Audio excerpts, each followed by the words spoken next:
Tonight, a bloody rampage is over and a man is behind bars charged with killing his father and a UAA graduate student. 3 other people were critically injured during the chain of violence, which started in Palmer and ended on a busy street in Anchorage.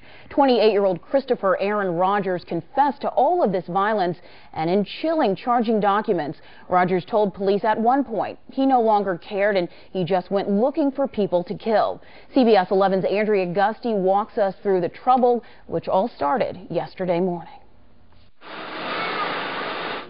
The admissions of Christopher Rogers and the evidence secured at the 3 separate crime scenes in Anchorage support the involvement of Rogers as a suspect in all 3 incidents.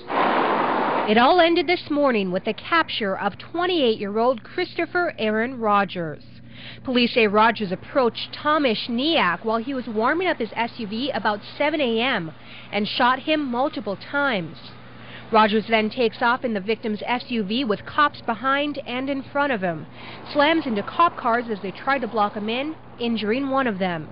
It was there that Rogers is finally arrested. Without a doubt, this course of action is what stopped Mr. Rogers and helped us secure Mr. Rogers and precluded any more problems regarding Mr. Rogers hurting anybody else. Authorities say Christopher Rogers' crime spree started in Palmer over the weekend. Around 5 o'clock yesterday morning, troopers say he used a machete to kill his 51-year-old father and then attacked his father's girlfriend, who survived. But police say Rogers didn't stop there. He murdered a UAA grad student in Spenard.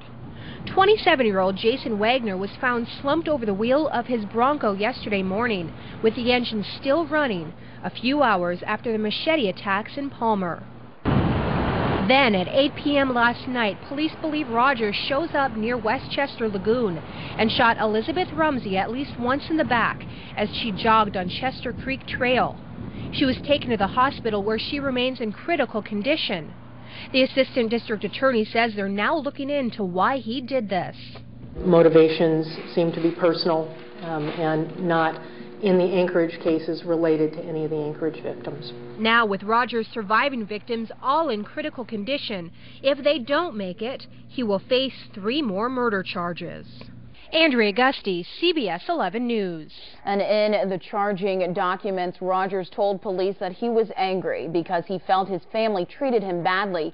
He also said he planned on shooting at police officers, but the gun wouldn't fire. Well, we should point out Rogers is no stranger to the criminal justice system. Back in 1999, he was charged with attempted arson. A year later, he was arrested for domestic violence, and 2 years after that for interfering with a domestic violence report. Earlier this year, he was charged with drunk driving. Rogers is being held on $1 million cash-only bail in Anchorage, and he has not been granted any bail for his charges in Palmer. Rogers is scheduled to appear in court tomorrow afternoon. Of course, we're going to bring you the latest starting at 5 o'clock tomorrow right here on CBS 11 News.